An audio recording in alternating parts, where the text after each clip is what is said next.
Good morning and welcome to the podcast Teach Me Bees. Teach Me Bees.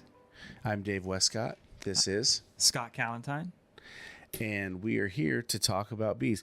You know, today I thought that one of the things that we might talk about is some of the benefits of bees. Okay. And some of the benefits of honey. We recently just made some of our own honey. We did. And so talk to us a little bit about how we did that. How did we extract the honey as we kind of get into this process?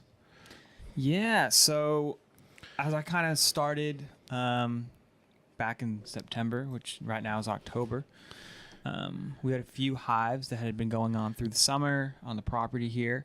And the August to September window is typically a good honey extraction time.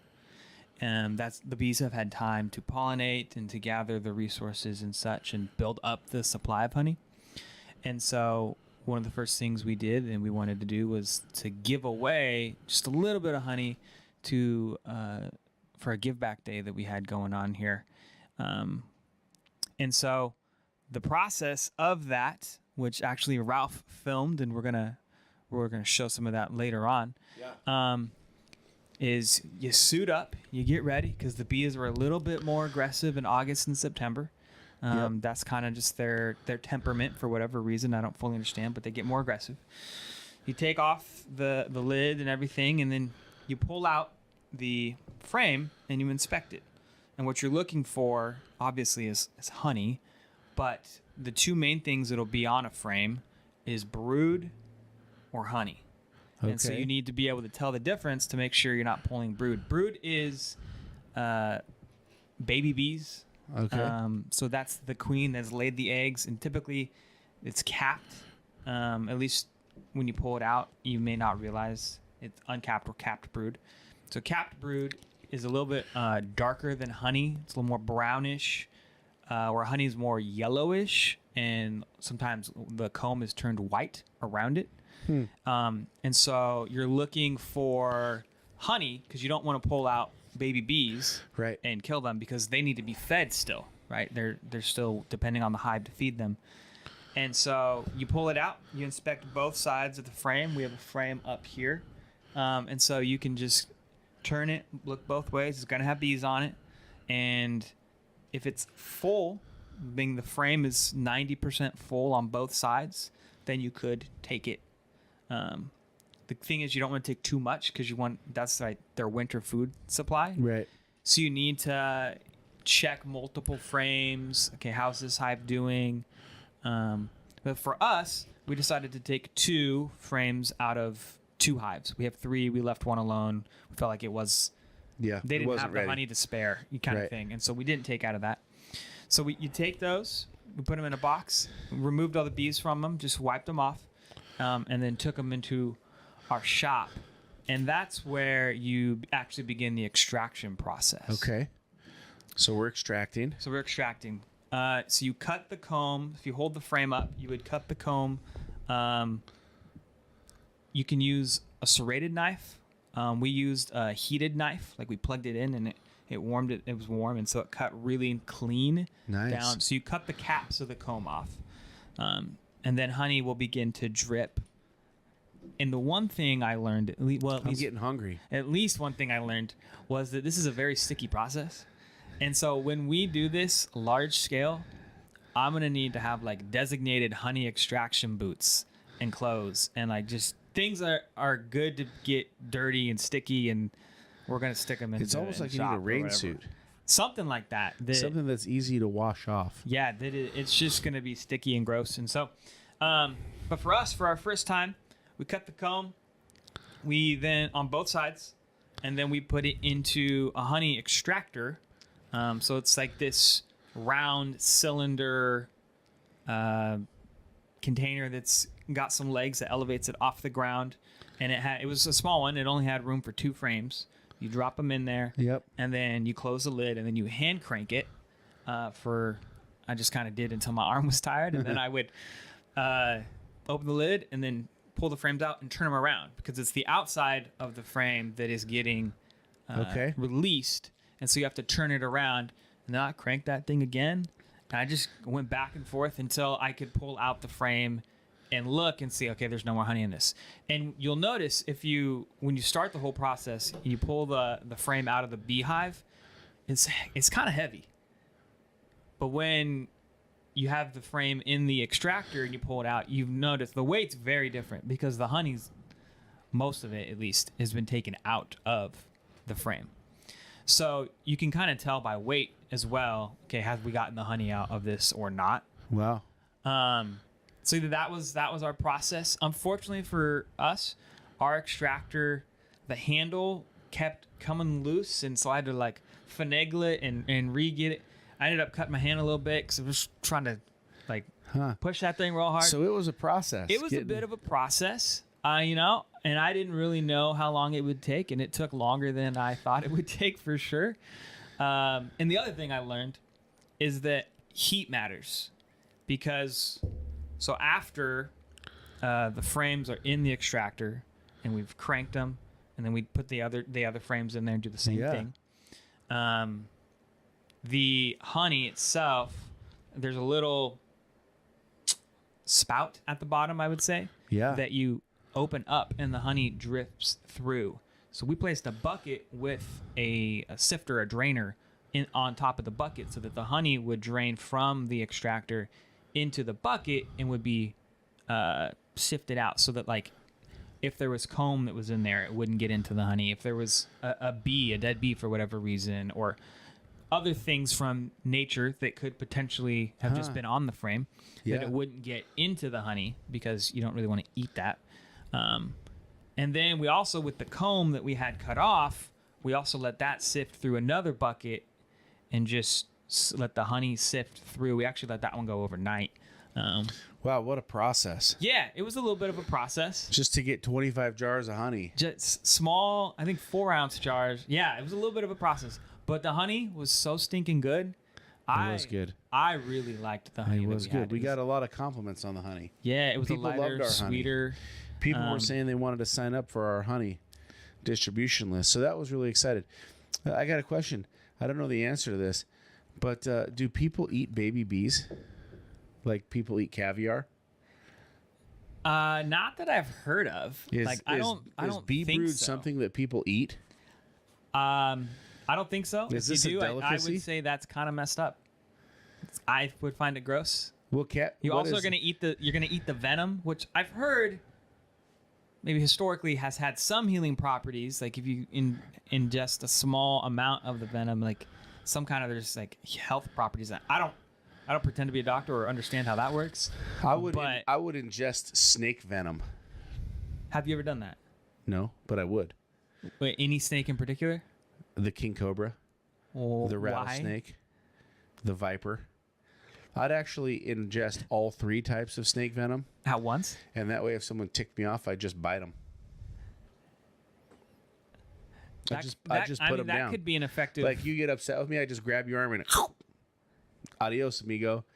And then they'd be like, hey, they'd have me on forensic files, and they'd be trying to figure it out, and they'd be like, the problem is guy was bit by a snake. And he had snake powers, I guess. No, I just ingested it and I got the venom and I became a snake human. And that way if somebody upset me, I would just bite them. This is a Netflix documentary waiting to happen. If this was possible. Well, I don't think it's possible. You mentioned venom. Yeah, bee venom. I've never even heard of bee venom. Well, okay, so when they sting you, and then like your thumb swells up or your arm or whatever, and it gets kind of numb, that's because venom is released from the stinger. That's why it hurts. It's not because they're poking you. I'm sure that's annoying, but it's the venom that causes the numbing. The venom is what causes. Yeah. Are certain types of bees more venomous than others? I don't know the answer to that question. I wonder, like, possibly. Is the drone more venomous than the... Probably not. Drones are pretty lazy, from what I've gathered. They're pretty lazy. Yeah, they mate and they eat, and that's kind of it. Like that's like my life dream: mate and eat. And that's it. It's life taken care of. If I could but just then you mate get kicked and out eat, and die. So that's okay too. There's an expiration date. I've mated. I've eaten. Depending on what I've eaten, I'm good with that being my last meal. We'll call it like death row for bees. What would be your last meal? Like if you could pick a last meal to have. That's a tough question. Pick a genre. Maybe not a restaurant. Pick what would be the food you would go to? That's a tough question. If it was going to be my last meal on Earth, do I get an appetizer with that last meal? Sure. It's your last meal. Go for it. Do I get a dessert with that last meal? I feel like you're asking for a lot here, but is this a 4-course meal? It's whatever meal you want it to be. It's your last one. This is a good question. So I'd like to start off the table with a loaf of hot sourdough bread. Okay. And I would like an entire stick of butter put on the table for this. For the bread, or for you're the just bread. gonna? Okay. No, I'm not going to eat raw butter. I'm not a freak. You know, I'm not going to go raw butter on this. But, you know, have you ever been to a nice restaurant and they bring over like a whole basket of bread and then they bring over like 2 cubes of butter? Uh-huh. And it's like you're looking at the guy across the table from you and you're about ready to stab him or bite him if you have snake venom in your teeth. Yeah. Because it's like, dude, there's only 2 cubes of butter. And you know he's eyeing the butter and he wants to get his little piece of bread all lathered up, and you want to get your lathered up. See, and my you know there's not problem enough. with that is the butter's often too hard. It's like not soft enough to spread well on the bread, and then in turn, So we need to heat it up, just like we need to heat up our honey. Olive Just like we need Garden to heat or up Red our Rock, honey. wherever. Listen up. Heat up your butter a little bit, okay? Don't Heat pull up it out the of the butter. freezer. It's not Heat helpful. up the butter. Heat up the butter. Okay. So now we've got bread and butter. So you got bread and butter for an app. That's not the nap. That's just like the teaser for the table. That's a pre-app. Yeah, this is when you have kids. I want to teach you this very valuable lesson. Okay. When you have kids and they start to order their own meals, what you don't want to do is go to the restaurant and have them load up on the free bread and then order a $15 meal and say they're not hungry. Ralph, can you feel me on this? Oh my goodness, I can totally feel you on that. You've got a few kids.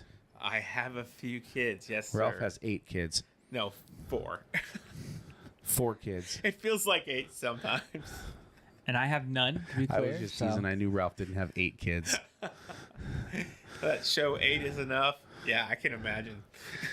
So it's funny because so there's a lesson for you in life to share with your wife. Do not let the kids eat the bread, or if they eat the bread, don't let them order a meal. When the waiter comes over, all you simply say is they're going to share and eat a little bit off of our plate. And the waiter says, okay. This is a good life lesson for those who don't want to spend. Save that bacon. That's a tip. That's a tip to put up there. Okay. So now I've had my bread. This is totally off the B topic, but it's okay. We're wandering. So now I've had my bread, and I think that my next course, I would like to have lobster bisque. And I would like to have a lobster bisque, but I want to save one of my rolls, and I want to heavily douse it in butter, and then I want to dip my roll into my lobster bisque, and I want to be able to enjoy that. Okay. For the next piece for my meal, I would like to have a wedge salad with blue cheese and no tomatoes. I would like this prepared with thick bacon, not cheap bacon bought from a cheap bacon outlet. I hate cheap bacon. Then when it comes to the appetizers, I would like to have crab cakes, pot stickers, and a meatball. One meatball. One meatball. Okay. Have you ever seen With the large sauce meatballs? or no sauce? Absolutely the sauce. Okay. Absolutely the sauce. Have you ever seen the large meatballs? Oh man, they're fire. Okay. Next on my thing, I think I'm going to go with a pizza for dinner. What kind of pizza? I want my pizza prepared from either Gino's in Monroe or what is the name of the place in Linwood that has like the best pizza in the world? There's another place and I'm forgetting the name of it. Spiro's. No, not Spiro's. F my life is all I'm going to say. There's another pizza place off of 176th that has like some of the best pizza in the entire world. And I don't know what you're talking about. But I'll trust you. It's good. It's probably good. If you're in Linwood, go get it. It's in Linwood, and I want it to be pepperoni, sausage, pineapple, and jalapeno. That'll be my dinner. And then for dessert, I will have a beautiful piece of key lime pie. Okay. And if I was a drone bee and I had just mated like crazy and made like 2,000 baby bees, I would then eat this meal You could then That'd be send the me last out. one, and then you could send me kicked out in out, the huh? cold, and that would be it. I'm good to die after at that. that particular point. All right. And you know what? I'm going to Google pizza in Linwood, and I'm going to find the best pizza place in the world real fast, because this is really important. So what do you guys think? What's your last meal if you are a drone bee? If you're a And drone you just bee, mated like crazy, you're super exhausted, you're out of fluids, and you are just like Yeah. ready to eat your last Pause. meal and die. think about that, What is and your then last respond to us. Let us know. meal? No, what is your last meal? What would I, man? My Sparta's Pizza. I'm sorry. Sparta's Pizza is the best. Sparta's Pizza or Gino's Pizza in Monroe. Gino's Pizza in Monroe or Sparta's Pizza in Linwood. Okay. That's the Those best are the pizza in go-to. the world, in my particular opinion. Okay. Are you more of a thin crust or a thick crust kind of guy? I like a thick pizza with a ton of cheese melted on top of it. Okay. All right. And if I was in Chicago, I would go with Some deep dish. like Giordano's pizza. I love Giordano's pizza. That's one of my favorite pizzas in the whole world. Or if I was in Seattle, I would go with Delfinio's pizza, because that's a Chicago style pizza that's actually off the hook. It's in the U district. Okay. So, Okay. but Okay. anyways, you're a drone bee. What is your last meal? Man, I have 3 food items, potentially food groups, that are like tied for just, they make my soul happy. Okay. A fried chicken sandwich. Fried I chicken love me a sandwich. fried chicken sandwich. Fried chicken sandwich. All right. Pizza, preferably either a barbecue chicken or pepperoni. Okay.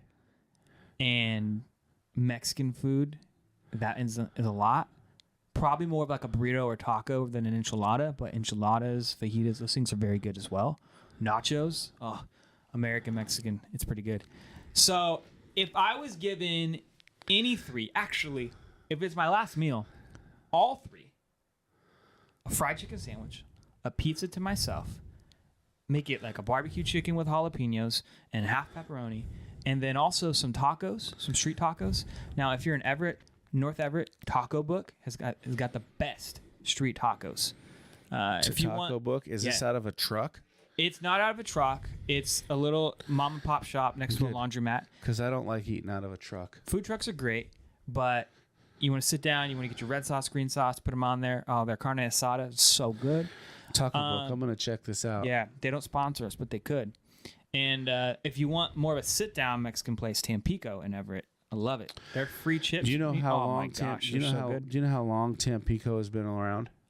No, but hopefully a long time. When I and was it a little continue to boy. be around. When I was a little boy, when I was 8 years old, 7 years old, my dad used to take me there with his friend Marvin, and we would go eat at Tampico, and we would have Mexican. And you know what we get? We'd get 3 soft chicken tacos with rice and beans. That's the meal that we used to get when I was a little boy. So now I'm going to tell you that this place has been there, that I know of, Like for at least 36 years. pretty much in your life, yeah, it's been there. I'm just going to put it out there, at least 36 years. Okay. So there you go. They're pretty great. So that's good. I haven't heard of Tampico in a long time, but that's good. I'm glad that we're keeping that place alive. And so Ralph, what is your final meal? Because you've had a long time to think about this. I did. You've been parlaying on this. Yeah, so I'm much like you, Dave. I like the courses. The I love warm that. bread at a table. I love you for Okay. loving the courses. Oh yeah, I respect it's that. all about the courses. Not to steal yours, but yeah, warm bread at the table, always. You can Always. steal anything that I brought to the table. Okay, good. You brought up the lobster bisque, and you and I had, for me personally, was some of the best lobster bisque I've ever had in Florida. That was good lobster That bisque. was really I good love lobster bisque. Oh, that was good. There's something about warm lobster bisque and butter and bread all in the same thing that's like, It just hits. bing. Yeah. It makes your eyes close and you kind of just go to this zen place. Your for a soul minute. is made happy. Yeah, It's yeah. just If so this good. was a different type of podcast, I'd have a different word for it. Yes, it would. We're not that kind of podcast, expletive. though. It would you know? have an expletive. We are a It's B podcast very that talks good. about other things. Yes. So I would say I love steaks, Dave. Ooh, it's a nice steak. Okay. I love steaks prime too. Rib. Good prime rib. Okay, we got yeah. we got prime rib. You got lobster bisque. You got bread. You got Prime rib. steaks. Prime rib. Baked sweet potato. Baked sweet potato. I Fully love a loaded. baked sweet potato. Fully loaded. Butter, Yeah. Have you ever had a sugar. twice baked sweet potato? Yes, I have. My wife makes an amazing twice baked sweet potato. Wow. Sweet potatoes are actually really healthy for you. They are. And then Yeah. you put a bunch of butter and, brown sugar and... All that good stuff. Honey. on What about honey? We need. Can we put Oh, honey? yeah, you can put honey Drizzle on top some of it. honey on Yeah, there. drizzle some honey on top of it. And then for dessert, a warm brownie. Warm with brownie. A scoop of vanilla ice cream, a little bit of hot fudge, and some Man, toasted pecans.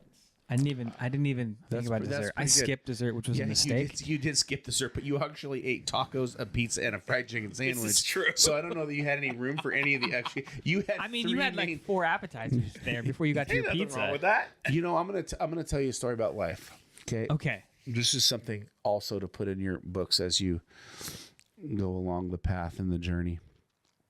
Now, sometimes in life, you're going to come across an opportunity to eat at a restaurant that may be a once in a lifetime experience. Like, for example, I ate at the Rainbow Room in New York, and it's like $1,600 per person to eat Wow. at the Rainbow Room at the time that I went for dinner and dancing. It was something like that. That's a once in a lifetime meal. Now, I have also eaten at some of the finest Italian restaurants in the world. And I can tell you that when you go to some of these restaurants, they don't even speak English.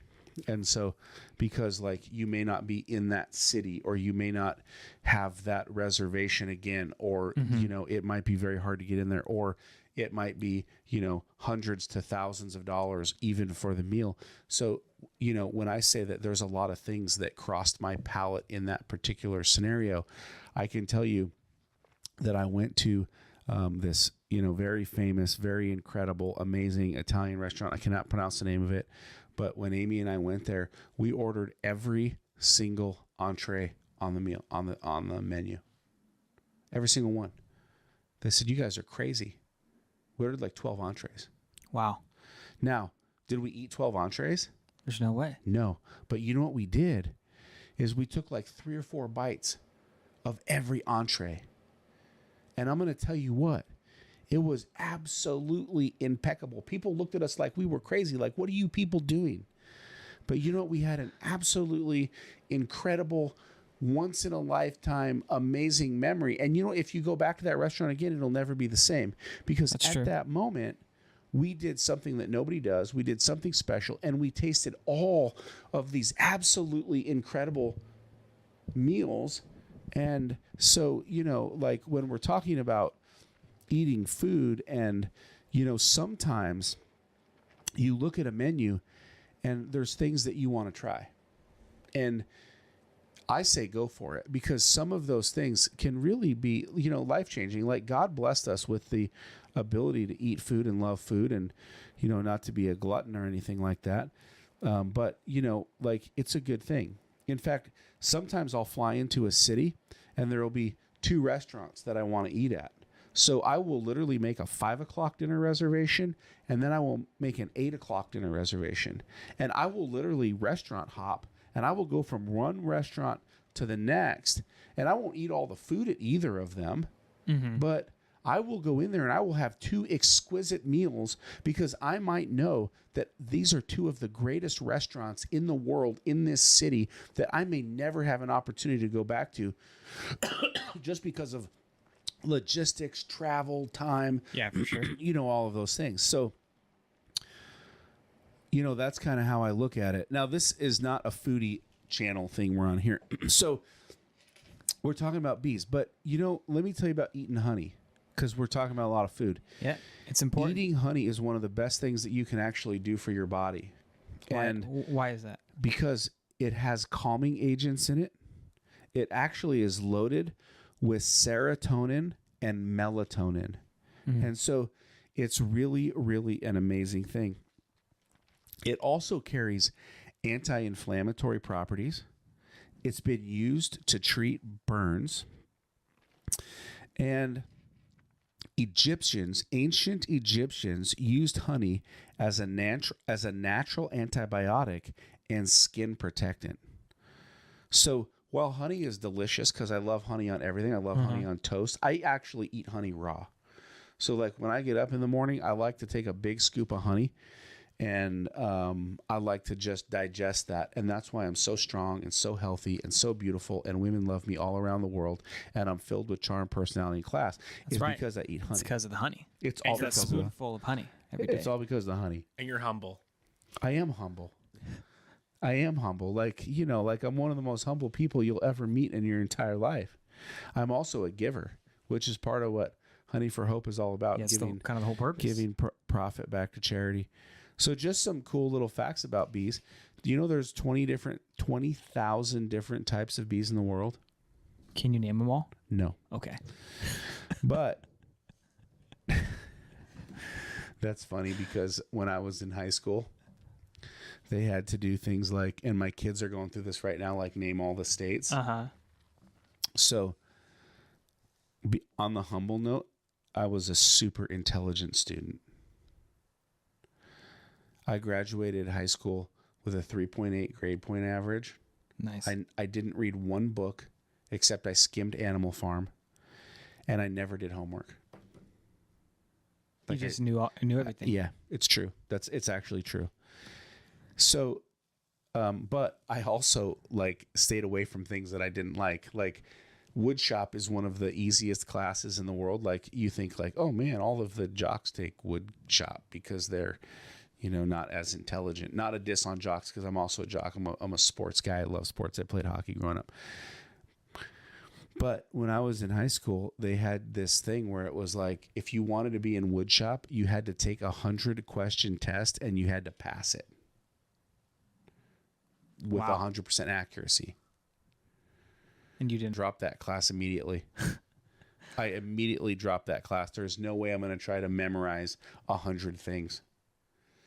And then I was in this class where it was like, memorize all of the countries in Europe or something, you know? And I'm like, okay, listen, this is stupid. How am I ever going to use this in my real life? So when you just asked me if I could name all 20,000 types of bees in the world, back up, huh? You brought that back, and I was like, this is ridiculous. And I actually thought about my kids, and I thought, you know, they're learning the states of the United States of America, and I'm glad that they're doing that. Yeah. Also, pointless in my perfectly humble opinion.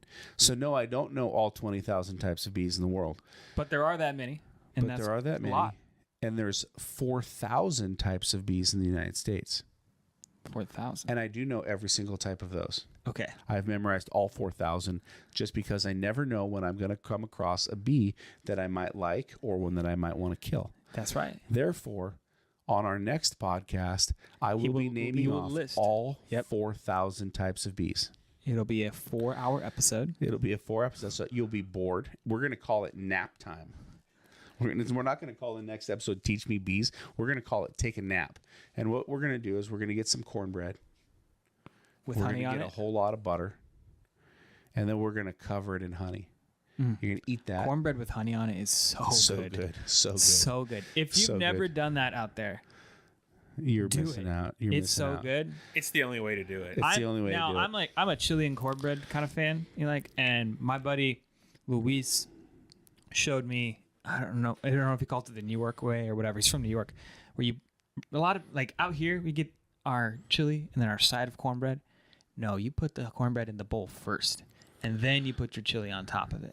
So if you do it with honey on there, oh my gosh, it takes it up the next level. Chili. Just saying, there's been a lot of food conversation in this episode.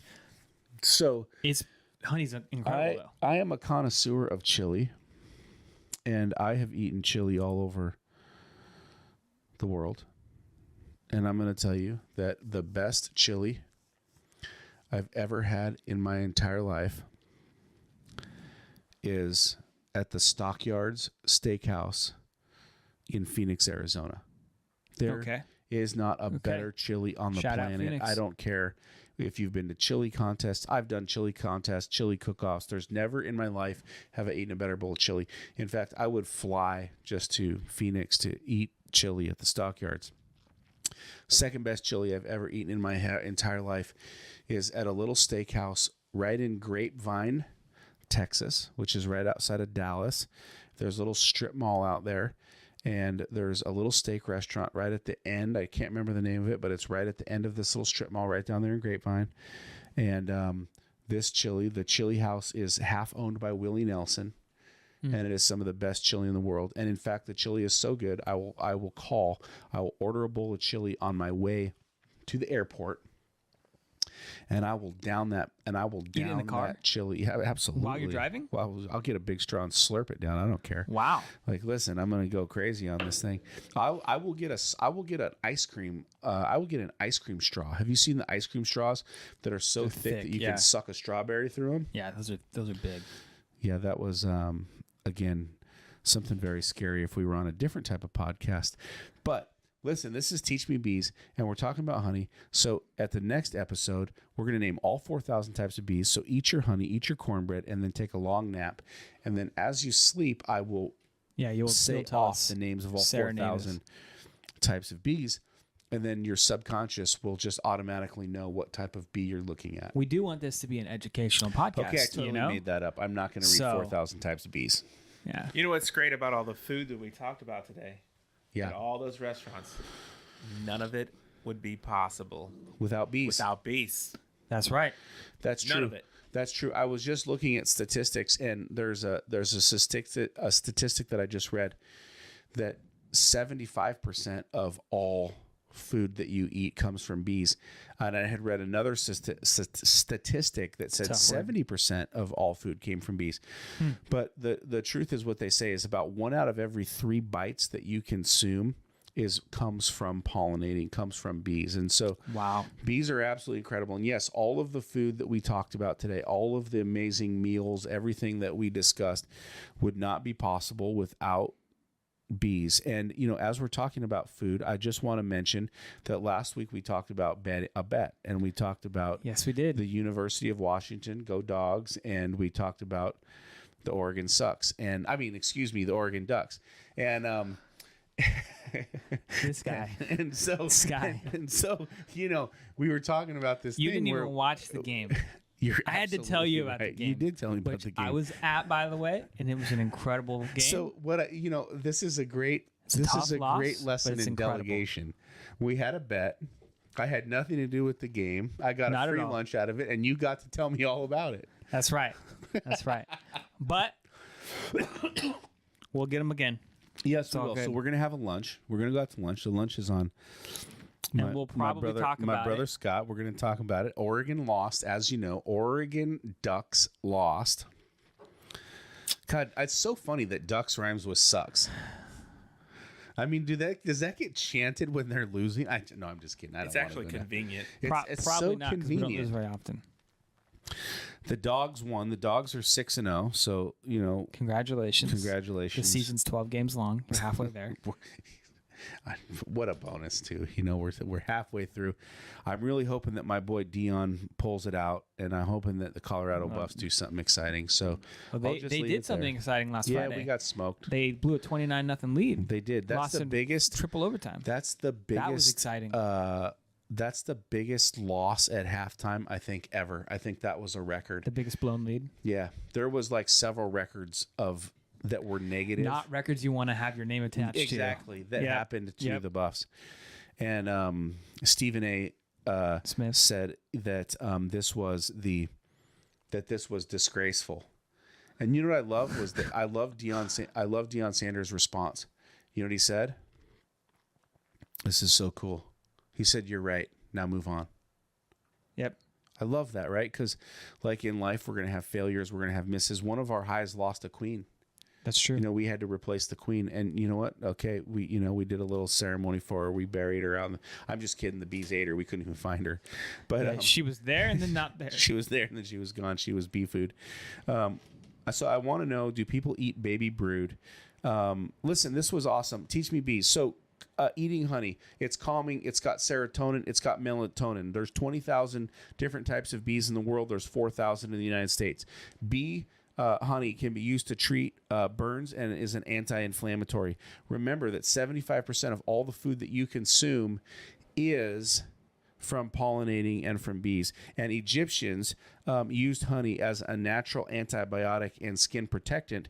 And if you eat a spoonful of honey every day, it has calming effects on your body, and it releases, and it has serotonin and melatonin in it. So it is absolutely an incredible thing for you. So that's the real lesson from Teach Me Bees today. Those are some of the benefits to bees. This was an awesome time. I had a great morning just chatting and chatting about a whole bunch of cool stuff and bees. So, I mean, I think I might want to even change the title of the podcast to a whole bunch of cool stuff and bees.